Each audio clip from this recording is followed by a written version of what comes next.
اگر ہم کبھی کسی کی محنت کو جج کرنے لگیں تو ہم سب سے زیادہ اس بات کو سوچیں گے کہ دن بھر مزدوری کرنے والا انسان سب سے زیادہ محنتی ہے، نہ کہ وہ شخص جو اے سی روم میں بیٹھ کر لوگوں سے کام کرواتا ہے۔ ایک مزدور کی محنت سب سے زیادہ ہوتی ہے۔ اگر ہم یہ سوچیں سب سے زیادہ کامیاب کون ہوتا ہے تو تب ہم ایک کمپنی کے مالک کو ہی کامیاب انسان بولیں گے۔ کیا کبھی یہ سوچا ہے کہ کمپنیوں کے مالکوں کو دن بھر کام سے ڈبل حاصل کیوں ہوتا ہے، جو کہ ایک مزدور کو دن بھر کے کام کے بعد بھی وصول نہیں ہوتا ہے؟ میں آپ کو ایک چھوٹی سی کہانی سے سمجھانے کی کوشش کرتا ہوں، اس کو دھیان سے سنیے گا۔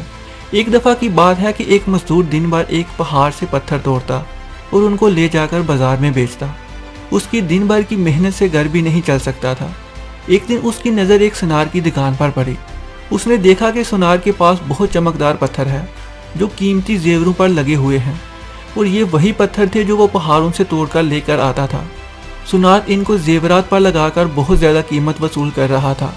مزدور سونار کے پاس گیا اور کہا کہ میں دن بھر محنت کر کے پتھر توڑ کر لاتا ہوں، مگر مجھے اتنے کم پیسے ملتے ہیں، اس سے میرا گزارا تک نہیں ہوتا، اور تم اے سی کے کمرے میں بیٹھ کر ان کو تراش کر لاکھوں روپے کماتے ہو، کیا میری محنت کی کوئی قیمت نہیں؟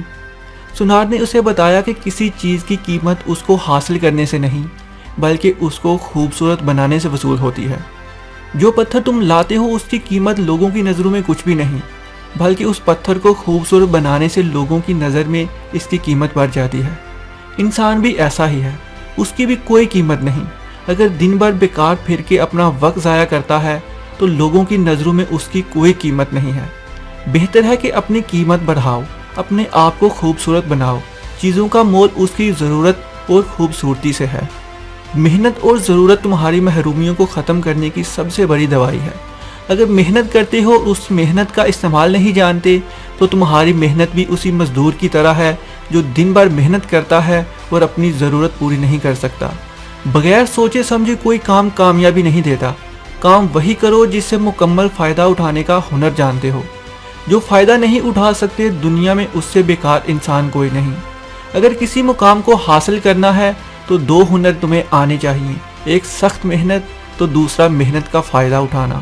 کچھ لوگ بہت محنت کرتے ہیں اور کچھ لوگ پلاننگ بہت کرتے ہیں، اور جو لوگ محنت اور پلاننگ دونوں کے ساتھ کام کرتے ہیں کامیاب وہی ہوتے ہیں۔ منزل ملے نہ ملے یہ مقدر کی بات ہے، ہم کوشش بھی نہ کریں یہ تو غلط بات ہے۔ اگر محنت کے بعد بھی کامیابی نہیں ملتی تو ہمت مت ہارو، محنت ہمیشہ ضائع نہیں جاتی۔ زندگی میں اگر منزل پانی ہے تو پھر طریقے بدلو، ارادے نہیں۔ یہی تو جگ کی ریت ہے، من کے ہارے ہار جاتے ہیں اور من کے جیتے جیت جاتے ہیں۔ ہمیشہ اپنی سوچ اور محنت کے ساتھ منزل کی طرف بڑھتے جاؤ، تم بہت کچھ حاصل کر سکتے ہو۔ تم ایک غار کی مانند ہو، اس غار میں پوری دنیا کی کامیابی کا خزانہ جمع ہے، بس اس غار میں کھوج لگانے کی ضرورت ہے۔ اس میں سے نکلنے والے خزانے کو تراش کر خوبصورت بنانے سے ضرورتیں پوری ہو سکتی ہیں۔